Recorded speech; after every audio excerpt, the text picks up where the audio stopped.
What's up, everyone? Welcome back to the Bowl Call Fantasy Football Podcast. Today, we're taking a look at our flag plants at every round of your fantasy draft. This is an important one, so stick around.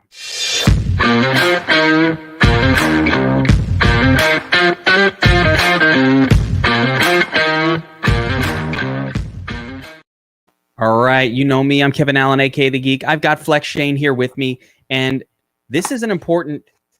Listen, we're days away. We're in high fantasy draft season. Everybody's drafting right now. You know how I know? Because my DMs are stuffed with how'd my draft look, and I'm like, looks good. I don't know.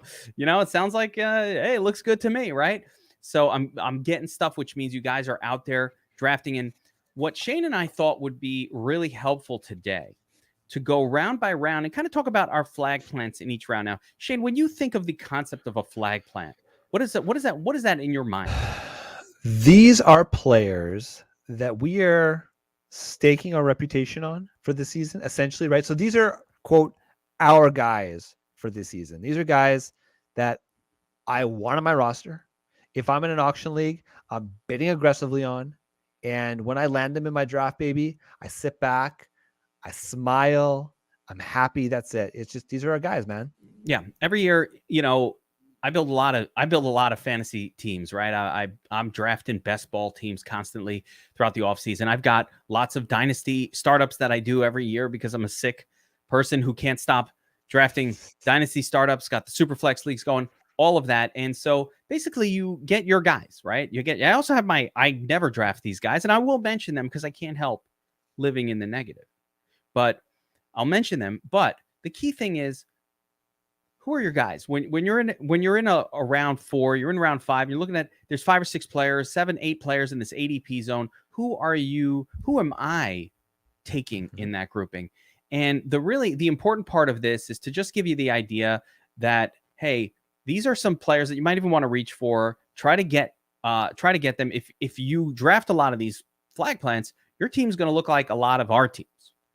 And then we'll kind of have a similar season. So hopefully we kick ass and you kick ass too by following along. Now, I'm going to talk about the first round. And actually, Shane, I want to talk about what we're using as our baseline here. We're using the NFFC most current, that's 828 through 830, last couple days draft board. The only big news that's happened pretty much recently, the only big piece of fantasy relevant news is the cutting of Marlon Mack from the Colts. Listen, if you've been following this, if you've been following my Twitter, I've already said multiple times that Dameon Pierce is my highest owned player in best ball. That's when I was getting him in round 10, 11. I have a feeling he's going to rise up at this point with that news to the point where it might be difficult to actually draft him. We'll see. But outside of that, this is the last 3 days worth of ADP data. And just one thing to bear in mind, these are generally high stakes leagues, and this draft board is much sharper than your home league's draft board. How do I know this, Shane? You know how I know? Because those same how'd my draft go, they show me the board. Yeah. And I'm like, dude, really? This is what they're doing? Why did Josh Allen, Mahomes, and Herbert all go in the first 2 rounds? Like, what is happening? That's crazy. In home It's league. Crazy. What are you guys doing? They're not watching the Bowl Call show, Shane. No. So one last thing I want to mention is with the first couple rounds, it's pretty easy to say my flag plant is Jonathan Taylor. But I'm trying to also point out players that you can get. So it's not going to be the first pick in every round. We're going to try to focus on players you're getting in the second half of the round or even a round later so that this information is useful to you. I mean, if Jonathan Taylor's your flag plant, Shane, Listen, we planted a flag on JT when he was a rookie. When I think I told you this story, but I had a buddy he's a diehard Colts fan, and he was screaming because when the Colts drafted JT, I'm like, Dave, this is it. You got your guy. This is going to be the best running back in the league. And then he had a horrible start to the season. And so it's like sometimes the flag plans hurt, but then you got to stick by your guys. So yeah, planting a flag on the 1-on-1, not really a bold call, Kevin. Not very bold. No. So let's just get right into this, Shane. Round 1. Mm-hmm. So I'm going to start with my guy for round 1. And the reason this guy's my guy is, again, because you can get him. And so, I've been on Cooper Kupp and all that early in the, and I'm still on that if I'm picking early. But if I'm picking in the second part of round one, I'm looking at Dalvin Cook. And here's my thought process. Dalvin Cook finally is kind of getting an offense tailored to, he's been spectacular anyway, but tailored to what he can do best. The team wants to run to the outside. They want to throw a little bit more, which probably means a little more Dalvin Cook passing game usage. He floated to the end of the second round in most leagues, which is the part that I like the most. You can get him late, and he's comparing to who? Dalvin Cook, I believe, if we're looking at who he's going behind, at times it's Derrick Henry, who's great, but has questionable upside in terms of his team this season, has a lot of game flow sensitivity in his game in general, although that could change, but he's also a little older. Stephon Diggs, who I don't get it, right? I've been off of him. Devontae Adams and Joe Mixon. I'm taking Dalvin Cook. I'm taking him ahead of Najee Harris. I'm taking him ahead of Austin Eckler. So essentially, if I'm outside of the first 4 picks, I'm able to get him, no problem. And usually pick 6 or 7 is where you're going to get him. Yeah, man. I mean, look, you can't go wrong with Dalvin Cook. Again, you can't go wrong with really any of these players. But to me, my flag plant in this round is actually the aforementioned Austin Eckler. If we're talking about running backs, middle of the round, like you go, there's a big 5. After that big 5, I'm firmly planting my flag on Austin Eckler. Isaiah Spiller, the rookie running back that they drafted this year. There's a lot of buzz before the training camp that this is going to be the guy. But when Joshua Kelly, the guy who is the definition of a jag, just a guy, is still outplaying Isaiah Spiller, they're going to turn to the tried and true Austin Eckler. Everything around the goal line, all the pass catches are going to go to Austin Eckler. And what we like is that, one, the Chargers are going to be, I would say, at least a top 6 offense in the league this year, maybe a top 3.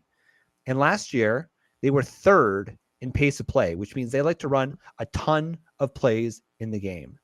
I would expect him to follow a very similar formula this year, which means Austin Eckler is going to continue to get a ton of work.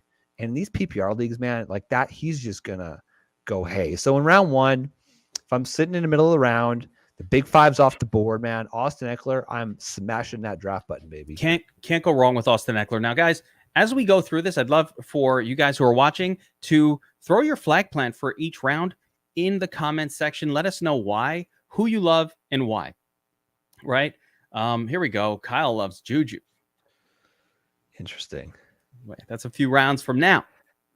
But I get it. Drop your favorite guys in the comments and why. And of course, make sure you are subscribed to the channel for this kind of content. Really, really important for us and for the algorithm that you are subscribing to this channel. Now, let's move on to round 2, Shane. And in round, again, this is a round where you got a lot of great players, and it's hard to really go wrong. Mm-hmm. For me, my round 2 flag plant, and this is a player that's been all over the place, but I've been able to get him much later in round 2 than where he's showing on screen right now. It is Alvin Kamara. And here's my thought. Like, what changed? Alvin Kamara was pick number 4 overall in 2021. Like, nothing has changed about his role. As a matter of fact, the only thing that happened is I think his team is going to be a little bit better this year. There's no competition for touches. Mark Ingram is at this point like 47 years old. There's no one else on the team to take these carries. Alvin Kamara is a great pick in all formats. I love a lot of the players around too, but if Alvin Kamara is there and I'm picking anywhere in the middle to the later part of round 2 especially, I am smashing the draft button, and I'm not thinking twice. Love Alvin Kamara. Love a lot of the round 2 players. Definitely love Alvin Kamara here. If Alvin Kamara is suspended, it's going to be an upset. At this point in the game, it's going to be an upset. So I agree, man. Draft him with confidence. I don't think he's going to miss any time this season, and he is who we think he is. I mean, listen, he should really be going around 1, but you don't have to pay around 1 cost. So I think that's good. I have 2 guys I'm going to just mention, but I'm going to go into detail on one. At the back of the round, because he was going to be my round 3, but now I don't want to cheat. He's now at the back of round 2. Michael Pittman. I love Michael Pittman. I love that he made it in round 2, but he's not my flag plan. I want to mention that in your home league, he will be there in round 3. So that's he'll still be there in round 3, maybe even round 4. Yeah, no, he's going to be a value. I Yeah. mean, we're looking at the sharpest of the sharpest, right? That's what we're trying to nitpick here. But for me, it's got to be my boy DeAndre Swift. I listen, for a lot of the reasons I like Austin Eckler, the same archetype could be said about DeAndre Swift. And what I like is the fact that one, he's gained weight. It looks like he's gained about 5 or 6 pounds of muscle, which is a good thing. But most importantly, he missed time last season because of the shoulder injury.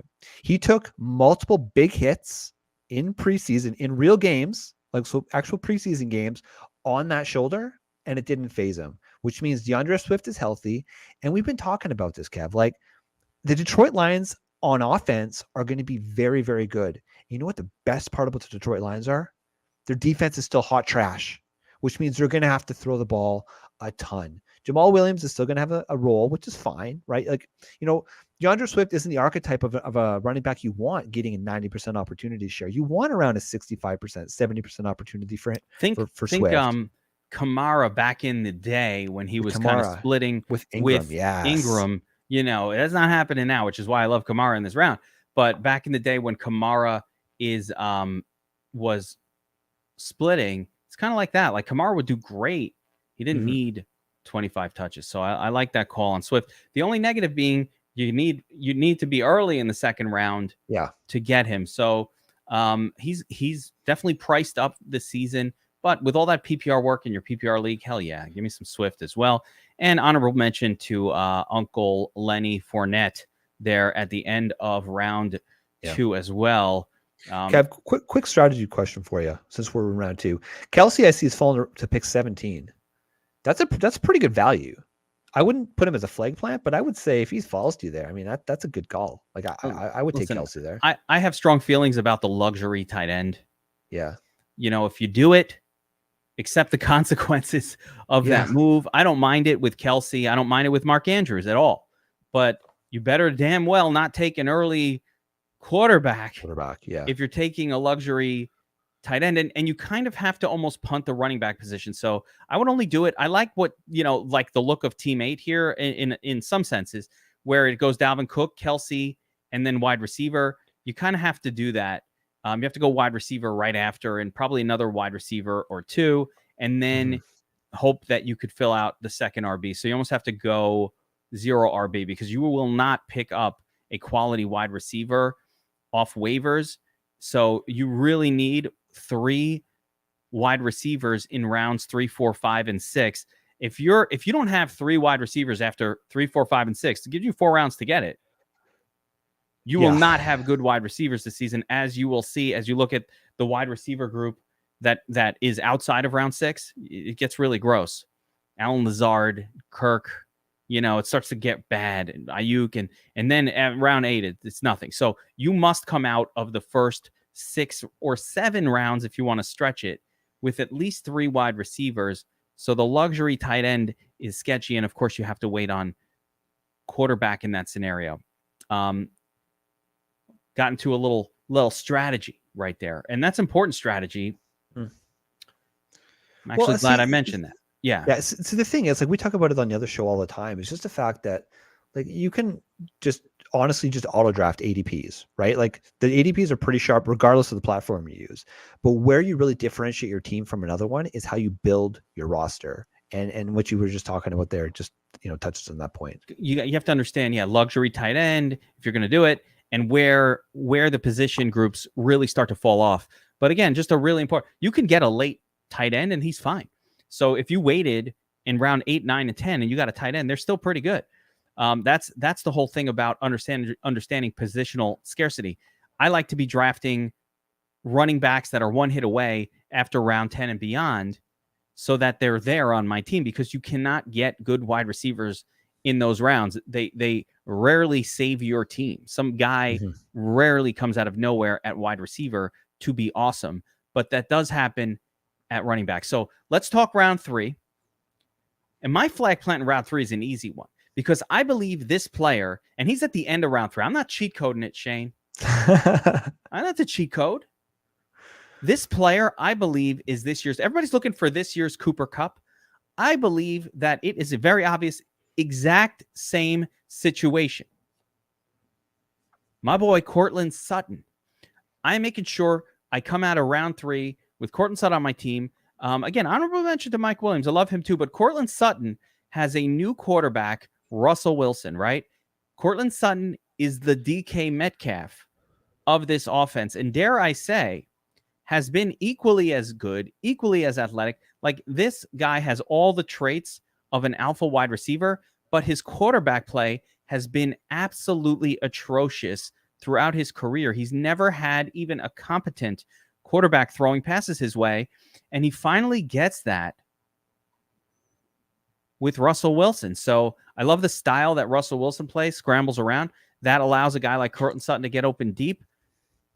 I love Cortland Sutton. I think he has the ability to ascend to a top 5 wide receiver if things break right for him this season. And of course, if he winds up being the primary guy as opposed to Jerry Jeudy, I think so, but a little hopium there.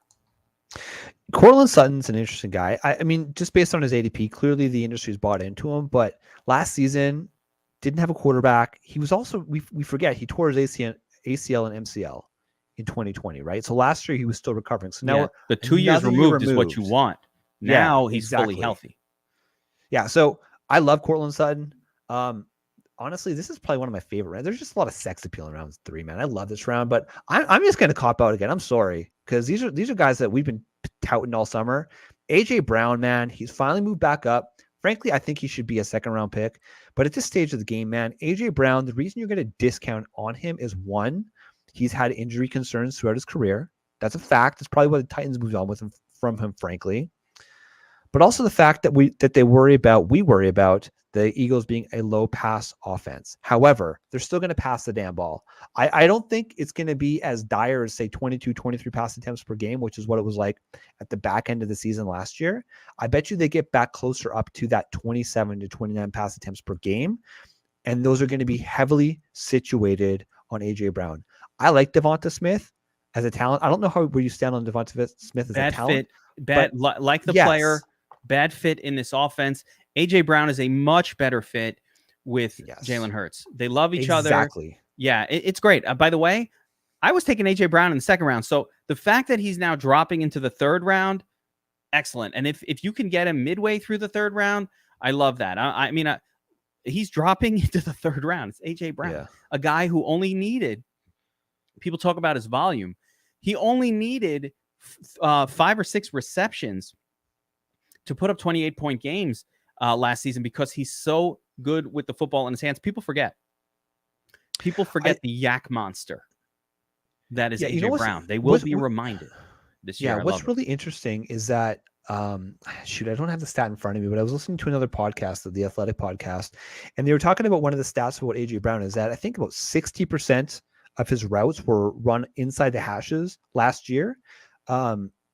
But only 10% of Jalen Hurts' throws were inside the hashes last year. So it's going to be interesting how they mold that up. But that also might be an explanation as to why Hurts was such a bad passer, because he's going to those lower percentage those passes. So it's going to be interesting, man. I'm so in on AJ Brown. Excuse me. It's going to be exciting to watch. I'm a big fan. There's a certain narrative that I'm a big fan of, and it works. Teams are going to feed the new stud. They do this on purpose. DeAndre Hopkins had a monster year when he first went to Arizona. Diggs had a monster year when he first went to Buffalo. Devontae Adams going to have a monster year. The same can be said about AJ Brown here. Teams feed the new stud. It's a thing that they do. Wide receivers are divas. So I love the pick. Now let's move on. We've gone through 3 rounds already, and we're guiding our way through the draft. Notice a lot of running backs in the first 2 rounds, and now we're getting into the wide receiver. This is how the draft tends to play out, Shane.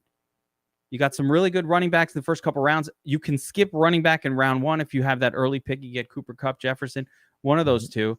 Then you're picking up a second later running back, which is fine. But for the most part, running back, wide receiver, lots of great wide receiver talent in rounds 3, 4, 5, and 6. So this is where you want to be picking up your guys. So we're looking. So we're looking at round 4. We're coming back around on our draft board here, right? This draft board, as you look at it, just note the direction that it goes. And My flag plant, a guy who I love, if he's there, I'm smashing the button on him, and that's Allen Robinson. I love Allen Robinson here. The team loves Allen Robinson. Matthew Stafford elevated Cooper Kupp, but he needs a second guy. And if you remember what Odell Beckham Jr. did, and this is the best comparison for me, Odell Beckham Jr. comes onto the team. He's having great weeks over and over and over again. The attention is being focused on Cooper Kupp because he's such a monster in that offense. That opens things up for the second guy. So, I mean, I love a lot of the wide receivers in this round. Yeah, again, honorable mention Gabriel Davis. Honorable mention Marquise Brown. Amon-Ra, I don't hate. But it's Allen Robinson for me in round 4 from this grouping. What say you, Shane? If you'd asked me this question a month ago, Kev, it would have been probably Deontay Johnson. But new information, George Pickens is an absolute monster. He's hurt. You just can't. You just can't go all in on Deontay at this point. I think it's got to be Marquise Brown, man. He earlier in the season was going early, right around the 3-4 turn, and now he's fallen to the end of round 4. You just look at that opportunity in the Arizona Cardinals offense. DeAndre Hopkins is going to miss the first 6 weeks of the season. So yes, you can argue that he's going to take a hit week 7 and beyond, but it's so important to get those early W's. It doesn't matter if you get a W at the start of your fantasy season or the end. They're all worth the same. And if you can get off to a fast start, because Marquise is going to be getting 9-10 targets per game, because look, Rondale Moore, like him as prospect, great NFL player. For fantasy, he's just not going to really move the needle. It's going to be a lot of Marquise Brown. He's going to get peppered with targets. We saw it last year. We got, 18 targets in one game, which was just insane. Not saying we're going to get that. But when you add just the fact that he's got the chemistry already built in with Kyler, he's got that deep speed, he can play slot, he can play the Z receiver, he can play all over the field. He's just too cheap. Marquise Brown, smash at the end of round 4. I'm all about it. There are some red flags in round 4. Be careful of Cam Akers a little bit, but not too much. I like Akers. I'm a little worried. I'm very worried about DK Metcalf. I don't get why he's going where he's going at the end of that round. So be careful with him and Geno Smith at the helm. All right, let's get into round 5. And round 5, again, lots of goodness in this round. I'm going to just mention, you've got Godwin in this round. He seems like he might play week 1. What do you know about Godwin? Is he playing week 1? He's not on PUP. They cut Tyler Johnson today. So, I mean, if not week 1, Godwin is playing shortly thereafter, man. It's crazy. I don't like to draft guys who are coming off injury, but like if Godwin is playing week 1 and he's still there in round 5, that's a hard one to pass up on. I think I might have to smash that draft button. But the guy who I'm in here to talk about, and this kind of relates to your last flag plant, Shane, it's Rashad Bateman. You talked about Marquis de Brown from last year getting 18 targets in a game. Who are they throwing to now? Right? It's Mark Andrews and Rashad Bateman. They're not throwing to the Frenchman, Devin Duvernay. They're not throwing to the other Frenchman, Prochet. They're throwing to Rashad Bateman, Mark Andrews. So Bateman should see 8 to 10 targets. I want the target volume from Lamar Jackson, who's got a monster arm. He's not the most accurate. He's got a monster arm. He can throw it far. I love Rashad Bateman here. I don't understand what he's doing here. I kind of see Rashad Bateman. I can argue between Allen Robinson and Bateman and Brown, and a lot of these guys are similar. I'm taking him ahead of Terry McLaurin, so I like Bateman here. Listen, if you didn't go first, my flag plant would have been Rashad Bateman. So I I'm just going to. I blew up your flag plant. You could flag plant. That's Bateman okay. and just be like, yeah, I agree, and that's it. Let's double dip on the Rashad Bateman, but let me just throw a little. Let's wax poetic a little bit about Rashad Bateman, okay? Because we're fickle in the fantasy world, right? Out of sight, out of mind. Rashad Bateman struggled with some groin injuries last year. Didn't have a great rookie season, but let me just remind you about who Rashad Bateman is, okay? So in 2019, Rashad Bateman was the Big Ten receiver of the year, okay? He had 60 catches for 1,200 yards and 11 touchdowns. 2020 was a COVID year. It was kind of a funny year. He opted out, then he decided to actually play. Then he did opt out for the last 3 games. Baltimore has 108 vacated targets, and Marquise Brown had a 26% target share last year. If we can get that 25% mark, that is elite. That is an elite target share. We talk about, again, 20% is kind of that Mendoza line for our wide receiver ones. 26% is elite. 25% is elite. Okay. Last year, in the time that Rashad Bateman did play, he had a 63.6% contested catch rate, which ranked number 7 in the league for qualified wide receivers. The man knows how to play. The man knows how to beast. I vehemently believe, and I think you agree with me, Kevin, just the fact that as much as Marquise wanted to get off the team, they would not have let him go unless they knew what they had in Rashad Bateman. That's the big reason for me, Shane. Why would they get rid of Marquise Brown, who was such an integral piece? They didn't get that much back. Why would they do that unless they had supreme confidence in Bateman? And that's the one for me that really seals the deal. Now, of course, I'm giving an honorable mention to Big Marley and his Juju love, but I am not planting my flag on a guy like Juju, who I feel there's a little hopium smoking in the Marley household because I just don't know. Is he the top guy? Is he the top guy? Is it Sky Moore? Is it Martez Valdez-Scantling? He got paid. Yeah. I'm just saying it's not a stud wide receiver in the same way that like maybe I would consider, Devontae Adams to be a stud, or even Allen Robinson a little bit, although not that much, but certainly like the Marquise Brown. So Juju, I like him, but I'm proceeding with, I'm more cautious than Big Marley is here. Yeah. All right, let's keep moving. Let's go. We're talking round 6 now. Note, if you can see the draft board, this round you're kind of running low on wide receiver talent, and we start to get a little bit back into quarterbacks start to go in, and it makes sense. Think about it, Shane. Your standard team, what do we have? Right, we've got 5 players, so we've already got 2 running backs at this point, 3 wide receivers. So you start thinking, is this a spot for a quarterback? Is this a spot for a tight end? Do I want to fill my flex here? Well, this is just a bad take, Clipboard Jesus. Just a bad take, sir. Bad take, sir. I am off on Hunter Renfrow. Completely off on Renfrow. I don't mind Renfrow for the value. No, but I get all do the not draft. arguments. He is a red flag. All the targets are going to Devontae Adams. Darren Waller's healthy. No Hunter Renfrow. He needs 13 targets per game. He will not get them. No. Am I going to flag my plant, Shane, on Elijah Moore? Oh, Geek, your brand is the Jets. Of course you're going to take it. No, I'm not. That's right. I've been watching the Jets my whole life. And you know what they don't produce? Quality fantasy production. Ever. Never. As a matter of fact, on principle, I'm not taking a fucking Jets player. I don't even care if they are awesome. Too many years. Too many painful memories. So, looking at round 6, the guy that I'm planting my flag on, and this is a wait on running back strategy. If I still need a running back here, and it's not Dameon Pierce, although I love him, he's moved up too high for me. I like Elijah Mitchell, running back, San Francisco 49ers. I'm going to tell you, the 49ers want to run the football. Okay? I don't get why people don't like Elijah Mitchell. I know they have a little bit more going on at the position. Trey Lance going to take some runs, but that's exactly what the 49ers need in order to execute their offense.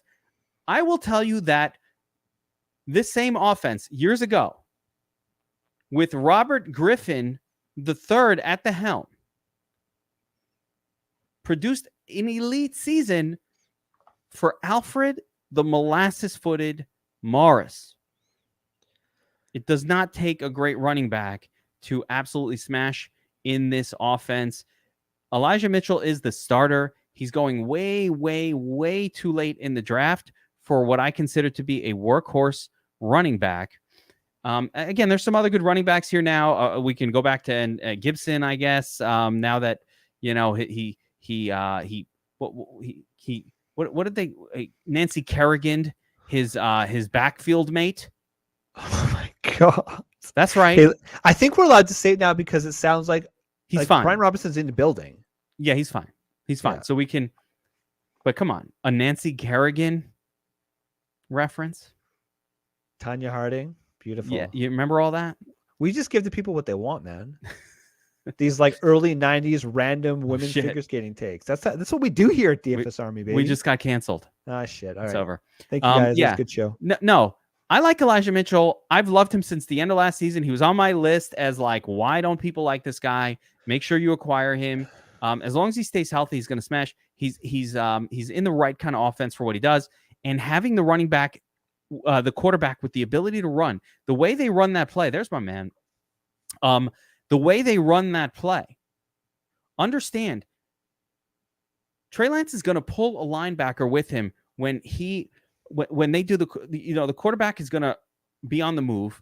They're going to run that quarterback option play, and Trey Lance is going to bring a linebacker with him, essentially making it easier for Elijah Mitchell than it was last season. He's going to have to face one less defender on his runs. Shanahan's a master of this. Just grab Mitchell either as your flex. So while people are taking quarterbacks, and some of the quarterbacks are going in this round, I'm taking my flex here. I'm waiting on quarterback. I always wait on quarterback, Shane. I always wait on quarterback. I will have all of my flex positions, my tight end, every single position group filled out before I even consider a quarterback, and I might have a bench spot filled. So a little more draft strategy there. Every position filled before you look at QB. People are talking about, Allen in round 2, Mahomes in round 3, Herbert in round 4. No. Lamar Jackson in round 5. No, don't do that. Let your league mates do that. You're just going to take Brady or Stafford late. You're not even going to worry about it. Get your bench, all your starting lineup spots filled out in a standard league, as long as it's not super flex. Shane, you got a flag plant? There's so many I love in round 6, but who you got for me? I do. I just have a quick take on Elijah Mitchell before we move on. Okay. So there's a reason that these guys are going in this round. Okay. So everybody here has a stink to them of some sorts. And so the one thing I will say caution on is last season, week 2, shoulder strain, week 8, rib injury, week 10, finger fracture, week 13, knee injury, week 13, concussion. He's still out with the hamstring, expected to be ready for week 1. It's just that is why he's going so late. That's fair. He got dinged up a lot, so late. But my boy played through it, and I love the heart. He missed a few games. Yeah. Man, you got to cheer for Elijah Mitchell. He's a player you cheer for. Okay, so you just pre-roasted me for my Jalen Hurts take. So everybody knows I love Jalen Hurts, so he's not going to be my flag plant guy. You already pre-roasted me for my Elijah Moore take, but I'm just... No, you could take Elijah Moore. I'm going to let that wick off my body, baby. I'm going to let that wick off my body because Elijah Moore is that special kind of player. He's going to be a difference maker. Every beat reporter says that he is the number one, the best player in camp for the Jets. He definitely is. Maybe that's not saying a lot. Okay. He weighed in. Yeah, he weighed in last year at 178, which is a little bit light. Typically, we like to see around 180. He got that as our friends over at Roster Watch. They always talk about that second NFL puberty. He got it, baby. He's 191 now. He looks electric. Garrett Wilson, he's struggling. He's having his little rookies. So, and that's the thing. So one of the things that Garrett Wilson did struggle with in college, was drops. And one of the criticisms of him this camp has been the fact that he will have just a highlight reel catch, and then the very next play, simple over, middle of the field, easy completion, drop the ball. So there's those concentration issues. Breece Hall, love Breece Hall. I think that by week 5, he's going to be a game changer. But apparently Michael Carter's leading the depth chart. So what does that all mean to Shane? It means that Elijah Moore is going to get peppered with targets from Joe Flacco. Joe Flacco can get him the damn ball. Yeah, the problem is Zach Wilson's coming back, and that's when it goes down. it goes maybe we bad. got a little. Maybe Joe does a little Tanya Harding situation on old Mitchell, Zach. this is what I'm saying. Like, it all seems great. You're gonna feel all good about this But one. listen, Then Z Wizzles is coming back, looking like a 14-year-old boy trying to hook up with his teacher in English class, right? Not paying attention to football, throwing the ball into the ground. I'm worried about the Zach Wilson time frame. Everybody's gonna feel really sharp when they take more, and it's Flacco, who's a competent NFL quarterback, throwing the ball to him. I cannot trust Zach Wilson. So that's really it for. I think Elijah Moore is one of the most talented wide receivers in the NFL. He's awesome. But Zach Wilson, bro, this Jets team is actually good without him. I want to mention one more player who is showing up in round 6, but might be later in your home leagues, and that's Michael Thomas. Healthy Michael Thomas with Jameis Winston. Everybody forgot about him. This was WR1 2 years ago before he got hurt. So if he is healthy, wow. Definitely somebody I want to get. And if I don't need the running back, which I always do need, but if I didn't need him, I'm happy to take Michael Thomas there. If he falls a little bit, very excited about him. All right, moving on. So let's just kind of go over the entire, what's going on with our draft right now, Shane. We filled out we've gone through 6 picks. We've got 2 running backs, 3 wide receivers, maybe a third running back. Maybe that flex is full, or maybe we grab the tight end. For all intents and purposes, there's one more spot to fill on our team. Normally, it's the tight end position here. I don't force it. Still take my best players, but maybe you need another wide. Maybe you have 3 running backs, 3 wide receivers. Maybe you took a tight end early. You took 3 running. Maybe you need a wide receiver here. So let's take a look at round 7 real quick and just kind of see who's here. Amari Cooper, sketchy, with no quarterback for the first 11 weeks. Joe Burrow's there. Yeah. I don't like taking quarterbacks this early. Again, I want to be one of the last on my team. And here we get to a couple players I kind of like. I'm not in love with the second half of the round. Clyde Edwards-Helaire, sketchy. Chase Edmonds, if I didn't get my running back, I don't mind Edmonds as my backup. Do not take Pollard. I don't understand people who draft Pollard here or Hopkins here. I think it's crazy. Why are people taking Pollard? I don't get it. The guy I'm going for is Christian Kirk here. Interesting. Yeah, I listen, again, new guy, paid well on a team with very little competition. I think the Jaguars will be a more competent offense with a real coaching staff compared to Urban hate-to-face Myers and what he did there last year. So, I like Lazard as well a little bit. It's Christian Kirk, though, for me. He's looked great in camp. We're drafting him at this point as maybe our flex wide receiver, or we waited on wide receiver, so we're kind of taking him as a WR3. I think this will be a 30% target share guy. And you talked about the 25% share for Marquise Brown. I think that's what Kirk is going to be. There's no one else to throw to. There's no one else. Well, one of the big news items today was just the fact that Laviska Shenault was not competent enough. No, but he's 100 targets. Enough. He's 100. He was going to get a lot of targets in that offense, and he was going to get. It consolidates the targets even more to Christian Kirk, and that's a good thing. You know what? That's a really good call, Kevin. The drum beat has been nothing but positive. I've always liked Christian Kirk and the way that he plays football. I think we just got this bias of Christian Kirk doesn't deserve the salary that he got, but he got it. He wasn't special. I don't think he's that special of a player, to be quite honest. I don't know, because they didn't get the target volume in Arizona to really prove it or disprove it. You know what this reminds me of? The whole narrative around Juju Smith-Schuster. Can he be a 1 or is he just a 2?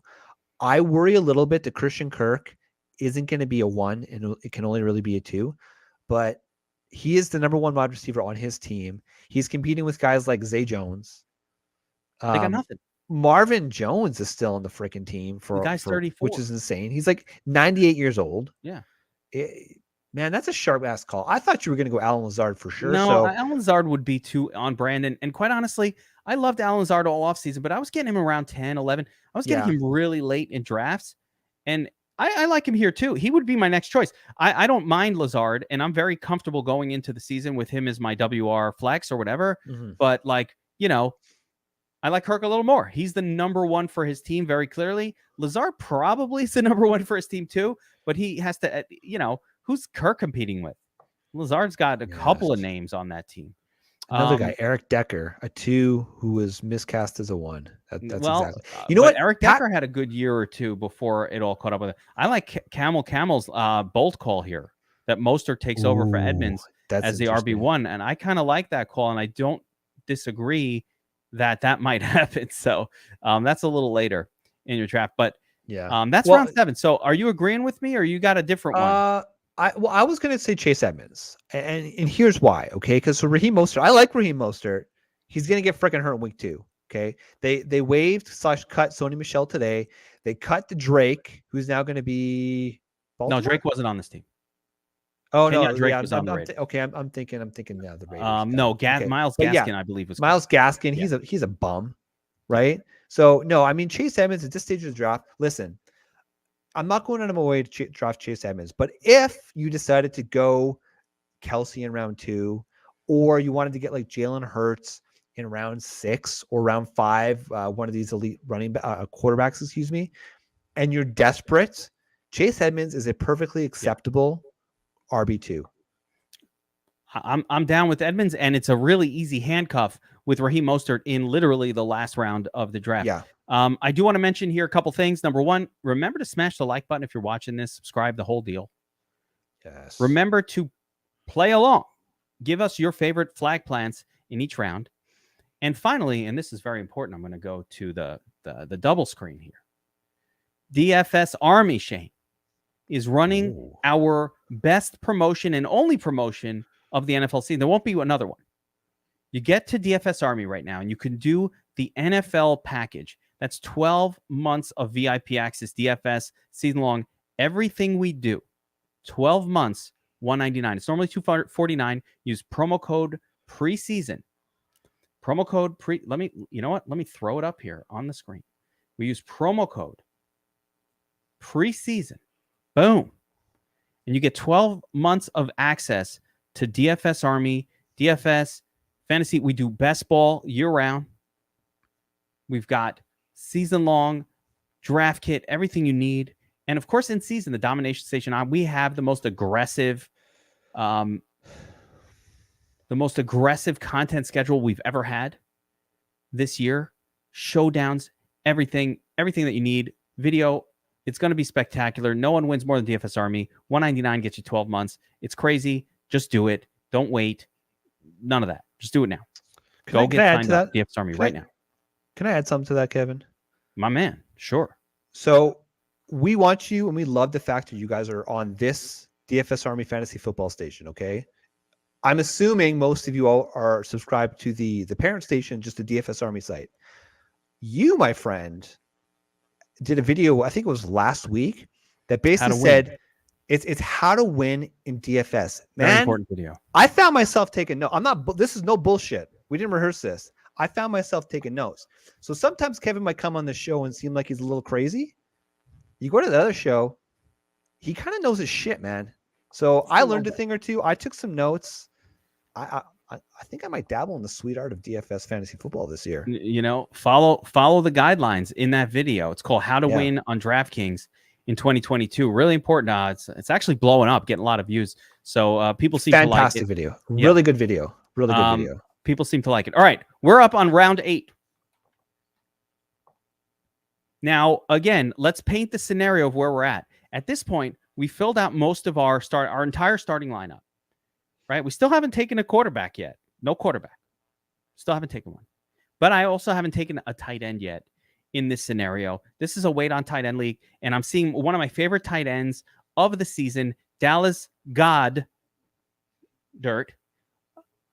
available in round 8, and I am smashing the draft button. I don't mind. I love Goddard. The next 2 tight ends off the board as well, Ertz or Knox. And I just want to mention, as a general strategy approach, if you don't take one of the first 2, and it's only 2 for me, no Kyle Pitts, none of those guys, no Kittle, it doesn't count. If you don't take the luxury tight end early, then I wait until this zone, and I'm taking one of Goddard, Knox, or Ertz. I am not allowing myself to come out of the draft without at least one of those three. And Goddard being right here, he is my favorite of the group. So give me some Dallas Goddard here, flag plant. Love Dallas Goddard here. I've got him in a few of my leagues already. He's so good. I mean, he's got the same upside as like the George Kittles of the world, as the Dalton Schultzes of the world. Kyle Pitts, he's probably got more upside, but you have to pay significantly more capital to get him. It's just not really worth it as far as I'm concerned. I love that. This is a funny round because there's actually a few players I like here. I like Drake London as a flyer because he just has absolutely nuclear upside, but he's got a knee injury. And it gives you pause when these rookies aren't practicing. Love Chris Olave, but Michael Thomas it looks like he's healthy. It looks like he's for real. It looks like he's back. Takes a little bit of luster off Michael Thomas of Chris Olave. I kind of like, if you're going to wait on your quarterback, if you got Courtland Sutton in round 3, I like the idea of paying only 90 ADP of Russell Wilson. Russell Wilson, man, he's got the team around him. He's got one of the best teams around him he's had in 3-4 years. And listen, he's going to smash here, but you can also get Tom Brady. This is an interesting round, man. I have a hard time planting my flag on a lot of these players because I like a lot of these players. But if I'm choosing one guy this round, I'm building my depth. I'm going Drake London. Nuclear upside. That's my flag plant for this round, because guess what? London was going 2 rounds earlier, 3 weeks ago. Buy the value, man. I like Drake. Really solid rookie wide receiver. Not much competition for targets on the Falcons. I think the Falcons will be a smidge better than people think with Mariota at the helm. But what I really want to point out here, and again, this is really, really important for your overall draft strategy, is look at all these great wide quarterbacks that are still available. I put out a tweet the other day, Shane, and it's still relevant. And I said, basically, no matter how many times I say it, no matter how many times I hear it, even people who I personally know and have had these discussions with, and I tell them, wait on quarterback. That is the ultimate advantage in season-long fantasy football, single QB. It's the ultimate advantage. They don't do it, Shane. They can't help themselves. They see Lamar Jackson around 5. They can't help it. They see Herbert around 4. Oh, he's dropping. I can't help myself. They can't. I don't even look at QB. It's not even queued up in my draft queue at all. I don't even look at it. Why? Because here we're in rounds 8 and 9. I've got Russell Wilson, Tom Brady, Dak Prescott, and Trey Lance, and Matthew Stafford all the way in round 10. I got to tell you something. I like all of them. Yeah. If I took Lance, I'll probably take Stafford also. Like if I take a Lance, I'll probably back him up with someone just in case, he disappoints. But Matthew Stafford had a spectacular fantasy season last year. Tom Brady always smashes. Dak Prescott, healthy as ever. You mentioned Russell Wilson as well. This is where you want to be taking your quarterback. I'm not planting a flag on any quarterbacks, Shane. It's hard to plant a flag at this stage. I don't need to. Trey Lance is there next round. I don't need to plant my flag on that guy because I don't care. Like I'll get one of these other ones. They're not a flag plant for me because they're all replaceable. Right. So coming into round 8, and I'm going to call this a round 9 guy, although he's going at the end of round 8. So this is my only one that I'm squeezing a little bit of juice out of the berry here. But Kadarius Toney. Mm-hmm. Kadarius Toney has a really good chance to be the WR1 for a Giants team, which finally has, and Marley's on point. Yeah, that's right. For the quarterback too. You don't want to mess in best ball, especially with quarterback early. That's just terrible. Kadarius Toney, if he's available in this part of the draft, I believe he's the potential WR1 for the Giants. Like, who's their top wide receiver? Sterling Shepard, always hurt. The little dude that they drafted, Warndale Robinson, the guy is 5'6". I mean, I like him, but come on, he's 5'6", bro. That's a little. Look, no one is a bigger fan of the short NFL player than this guy right here. No one. I want him to be a thing so bad. But listen, let's be realistic. He's a little dude. Kadarius Toney. So Wandale, he's 5'8", 178. So yeah, he's a small dude. Small. He's electric though. He's an electric player. Wait, it sounds like he's going to be profiler from Sleeper because you might get a different number from the more accurate of This the is player two. profiler. Is that player profiler? Yeah. Okay, Yeah. so that's real. Okay, their info is legit. Yeah. All right, but yes, I think Wandale Robinson is a little too small for me. I like Kadarius Toney. If you're forcing me to actually get into this round and pick one of the players from this round, flag plant, closest. I don't have one, so I'm sticking with Kadarius Toney. I don't care. Well, you're going to choose Goddard. Yeah, well, Goddard was round 8, so I'm calling Kadarius Toney my round 9. I got you. Yeah. Yeah, man. So this is the fun round because this is like for all of our dynasty players, this is for a lot of our prospects that we've been talking about, studying for the last 4 months. This is kind of that sweet spot for them. Like I look here, we got James Cook, you got Ken Walker, Sky Moore's in this round. We're in the bench prospect zone at this point. Yeah, this is the high caloric, massive upside bench spots. Listen, I'm gonna say it. I'm gonna stick with it. If I'm building bench, I want my bench to go nuclear. The only player that I see in this entire round, other than maybe Trey Lance, that could go nuclear is Ken Walker. If you look at what this guy did in college, I know you're humming and hawing, but when you had to pay round 7 capital for Ken Walker, yeah, he wasn't worth it. But at this point, I mean, we're in flyer territory, baby. If you draft Ken Walker, you have to be patient. He had the hernia surgery. The man is, well, I mean, he's this year's Nick Chubb. That's what I'm going to say. In terms of a running prospect, with maybe limited pass catching upside, that's Ken Walker. And I look at who's going on around him. I love James Cook. But at this point, it's like a 3-headed monster. Yeah, in Buffalo. It's so hard to draft any of them. I'm gonna piggyback what you said there, and give a little bit of strategy advice for the next few rounds, because really, this is not the area where you really want to plant a flag anymore. I think we've gotten through that. So what I want to say, what I do in this part of the draft, right? We talked about like overall strategy, and I really wanted to make this breakdown not just about flag plants, but overall how you're going to approach your draft. So essentially, we've gone through this. We've got to round 9. We're sitting on a team. We've got our quarterback. We've got our tight end 1. We've got 3 starting running backs on the team already. We've got 3 or 4 viable wide receivers on the team. Right? We've got our flex. Every spot is filled. This is the area in the draft where I want one hit away running backs. Right? How do you win your league? You win it not by taking wide receivers that aren't going to do anything. Like Mecole Hardman is not doing anything for me.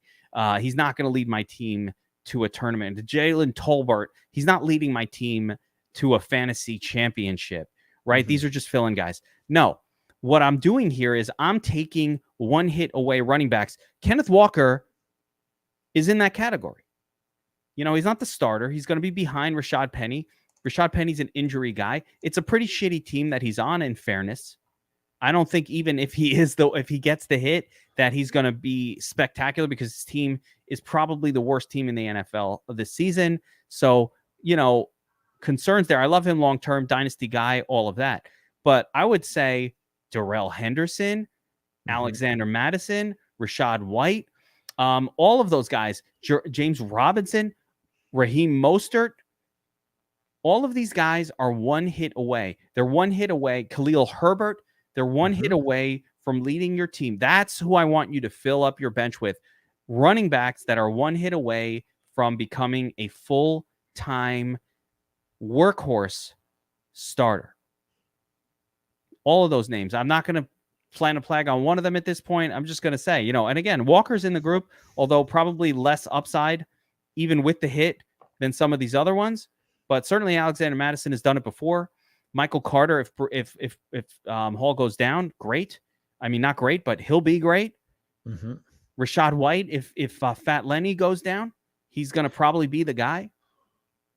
Raheem Mostert, if Chase Edmonds goes down, he'll probably be the guy, right? So one hit away running backs. I don't know. Somebody mentioned Jamal Williams as a one hitter. I'm not sure Jamal Williams is one hit away. I think even if Swift comes out, they'll still split the carries for him. So I'm not sure he's that one hitter. Even Donta Foreman, back up Christian McCaffrey with Donta Foreman. Who I really like late? He's going around 13 is Zamir White. Zamir White could be that. If you're down on Josh Jacobs, man, Zamir White is special. He's a really special player, and he could if he gets the lion's share of that offense, like it's going to be good. There we go. I think we could wrap it up there, Shane. So Do it. we've gone through our flag plans. We've really also kind of discussed how to navigate your fantasy draft in 2022. And I think that was really important. I wanted to do it here as we are on August 30th and people are drafting tonight, tomorrow, the next day. So hopefully this really helps. Again, make sure you follow along. You put your flag plants in the comments section as you're watching this video on the replay. Smash that like button. Ugh. Yeah, Camel's got some good picks. Devontae Parker late. I don't mind that. Some sleepers. I don't mind Devontae Parker late at all. I kind of think he might be the number one wide receiver for the Patriots this year. So yeah, I don't mind that either. Christian Watson. There's a couple of upside guys, George Pickens, that you can get late that might be great wide receivers for your team. KJ Osborne, if Adam Thielen goes down again, like he's done quite a bit. Yeah. I forgot to mention Isaiah Pacheco. Oh, and of course, Pacheco.